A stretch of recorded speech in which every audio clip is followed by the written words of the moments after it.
ओम घृणिशूर देवाय नमः। आज आप सुनेंगे रविवार व्रत की कथा। रविवार का दिन भगवान सूर्यदेव को समर्पित है। जीवन में सुख समृद्धि धन संपत्ति और शत्रुओं से सुरक्षा के लिए रविवार का व्रत सर्वश्रेष्ठ है। रविवार का व्रत करने व कथा पढ़ने अथवा सुनने से मनुष्य की सभी मनोकामनाएं पूर्ण होती हैं। मान सम्मान धन तथा यश तथा उत्तम स्वास्थ्य मिलता है।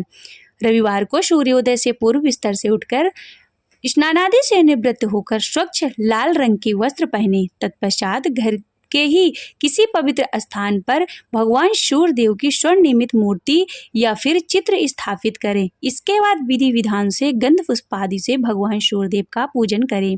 पूजन के बाद व्रत कथा को सुने। व्रत कथा सुनने के बाद भगवान सूर्यदेव की आरती करें। तत्पश्चात सूर्य भगवान का स्मरण करते हुए ओम हौम हीम हौम शः सूर्याय नमः इस मंत्र का 12 बार 5 बार अथवा 3 माला करें। जब के बाद शुद्ध जल रक्त चंदन अक्षत लाल पुष्प और दूर्वा से सूर्य देव को अर्घ्य देना चाहिए। सात्विक भोजन या फिर फलाहार करें। भोजन में गेहूं की रोटी दलिया दूध दही घी और चीनी को खाएं। रविवार के दिन नमक नहीं खाना चाहिए।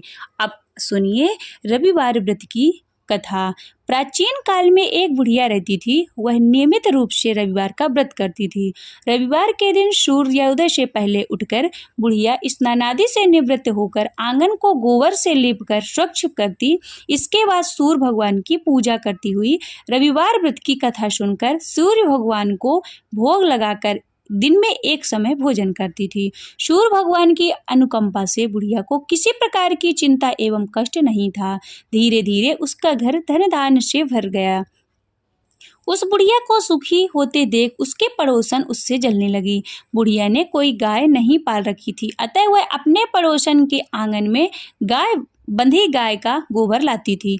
पड़ोसन ने कुछ सोचकर अपनी गाय को घर के भीतर बांध दिया। रविवार को गोबर न मिलने से बुढ़िया अपना आंगन नहीं लीप सकी। आंगन न लीप पाने के कारण उस बुढ़िया ने सूर्य भगवान को भोग नहीं लगाया और उस दिन स्वयं भी भोजन नहीं किया। सूर्यास्त होने पर बुढ़िया भूखी प्यासी सो गई। प्रातःकाल सूर्योदय से पूर्व उस बुढ़िया की आंख खुली तो उसने अपने घर के आंगन में एक सुंदर गाय और बछड़े को देखकर हैरान हो गई। गाय को आंगन में बांधकर उसने जल्दी से उसे चारा लाकर खिलाया। पड़ोसन ने उस बुढ़िया के आंगन में बंधी सुंदर गाय और बछड़े को देखा तो उससे अधिक जलने लगी। तभी गाय ने सोने का गोबर किया। गोबर को देखते ही पड़ोसन की आंखें फटी रह गईं। पड़ोसन ने उस बुढ़िया को आसपास न पाकर तुरंत ही उस गोबर को उठा लिया और अपने घर ले आई तथा अपने गाय का गोबर वहां रख आई। सोने के गोबर से पड़ोसन कुछ ही दिनों में धनवान हो गई। गाय प्रतिदिन सूर्योदय से पूर्व सोने का गोबर किया करती थी और बुढ़िया के उठने से पहले ही पड़ोसन उस गोबर को उठाकर ले आती थी। बहुत दिन तक बुढ़िया को सोने के गोबर के बारे में कुछ भी नहीं पता चला। बुढ़िया पहले की तरह हर रविवार को भगवान सूर्यदेव का व्रत करती और कथा सुनती रही। लेकिन सूर्य भगवान को जब पड़ोसन की चालाकी का पता चला तो उन्होंने तेज आंधी चलाई। आंधी का प्रकोप देखकर बुढ़िया ने गाय को घर के भीतर बांध दिया। सुबह उठकर बुढ़िया ने सोने के गोबर को देखा तो बहुत ही आश्चर्य हुआ।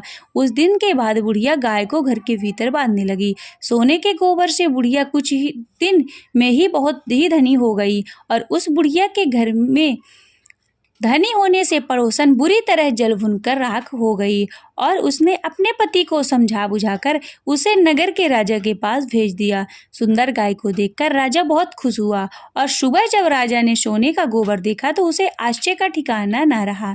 उधर सूर्य भगवान को भूखी प्यासी बुढ़िया को इस तरह प्रार्थना करते देख उस समय बहुत करुणा आई और उसी रात सूर्य भगवान ने राजा को स्वप्न में कहा कि राजन, बुढ़िया की गाय और बछड़ा तुरंत लौटा दो, नहीं तो तुम पर विपत्तियों का पहाड़ टूट पड़ेगा, तुम्हारा महल नष्ट हो जाएगा। सूर्य भगवान के स्वप्न से बुरी तरह भयभीत राजा ने प्रातः उठते ही गाय और बछड़ा बुढ़िया को लौटा दिया।